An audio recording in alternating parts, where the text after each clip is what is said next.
मंडळी, महाराष्ट्र सरकारला पैसे दोन मुख्य मार्गाने मिळतात. एक म्हणजे करांमधून आणि दुसरं म्हणजे बिगर करांमधून. आता तुम्हाला प्रश्न पडला असेल की कर म्हणजे नेमकं काय?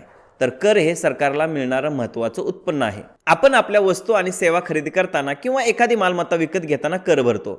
तर वस्तू आणि सेवांवर भरावा लागणारा कर म्हणजे ज्याला आपण जीएसटी म्हणतो. आपण महाराष्ट्रात काही खरेदी केली किंवा विकलं त्यावर जीएसटी लागतो आणि त्यातील काही हिस्सा राज्य सरकारला मिळतो. उदाहरण घ्यायचं झालं तर तुम्ही जर एखादी इलेक्ट्रॉनिक वस्तू खरेदी केली जसं की मोबाईल किंवा फ्रीज, त्यावर आपण जीएसटी भरतो जो शेवटी सरकारला जातो. याशिवाय तुम्ही जर तुमच्या नावावर एखादं घर किंवा प्लॉट खरेदी केला तर त्यासाठी एक कागदोपत्री व्यवहार करावा लागतो.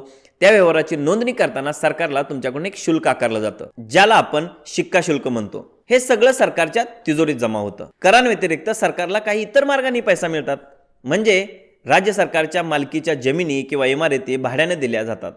सरकारी उपक्रम जसे की महाराष्ट्र वीज मंडळ किंवा सार्वजनिक वाहतूक यामधून सरकारला नफा मिळतो. विविध सेवा शुल्क जसे की वाहन परवाना मिळवण्यासाठी आरटीओ मध्ये भरले जाणारे शुल्क हे देखील सरकारच्या उत्पन्नाचा एक भाग असतो.